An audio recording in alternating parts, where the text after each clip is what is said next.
people. Once again, welcome to the Diaspora and African News Info Connect.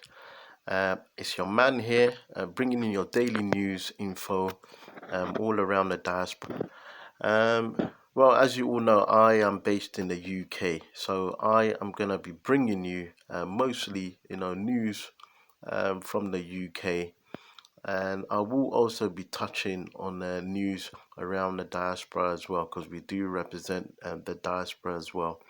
But basically today I'm gonna be talking about racial inequalities and showing a news discussion with a black author in regards to inequalities. So inequalities, how do we overcome inequalities within the UK? And one of the things that we can do in overcoming inequality is by the government, the institutional sectors promoting and employing more black people into higher office positions.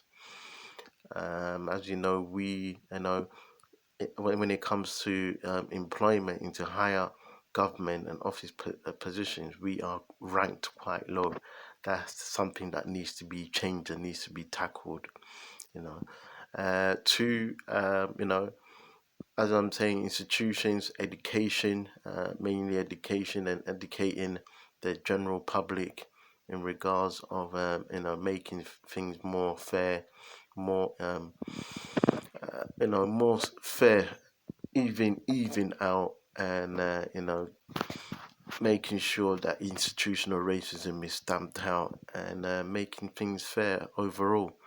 So without further ado, I'm going to show you an author who is on a news bulletin discussing his racial inequality encounters and how he's managed to overcome these racial inequalities.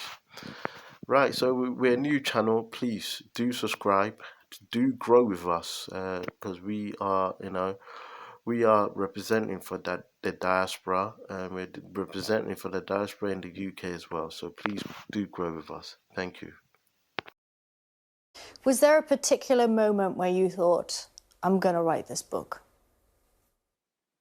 Yes, that moment was definitely when I was around the table with some colleagues and we were discussing stop and search, which is something that is regularly debated within the media.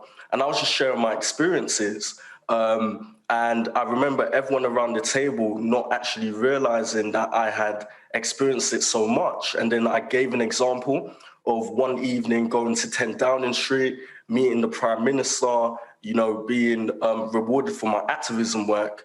And a few days later, ending up in the back of a police van because I fit a description.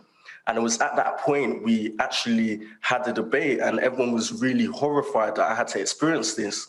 But to me, it was normal. It was something that happened to me and my friends. So it was at that point I realized that my reality or certain people's realities can be seen as a complete nightmare to someone who wouldn't have lived within those experiences. And that was the moment why I decided to write this book. Which Prime Minister did you meet, Jeremiah? David Cameron. Okay. Do you think he understood what your life was like? You said those people around the table had no idea of your reality. Do you think the PM at the time understood that nightmare that you were living in? I think many people don't really understand a lot of the issues that are currently happening within the country.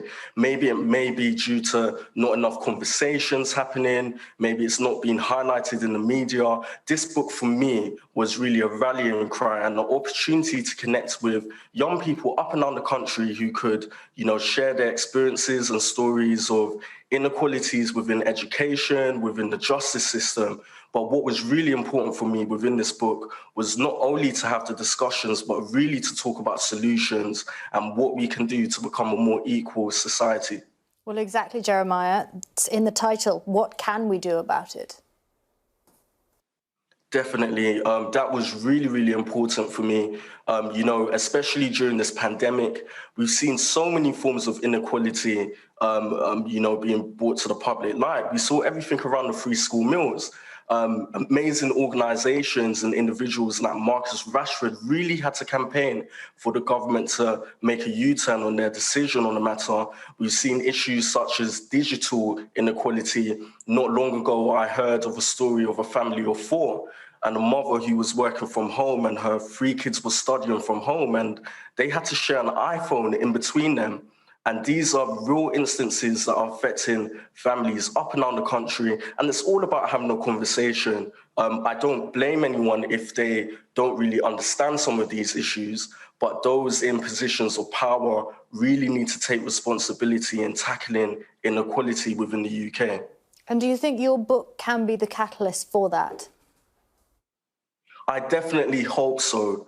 For me, I poured my heart out. I shared my life story from beginning till now and really drawed on my personal, very intimate experiences to really draw examples of what we can do to create change within this country.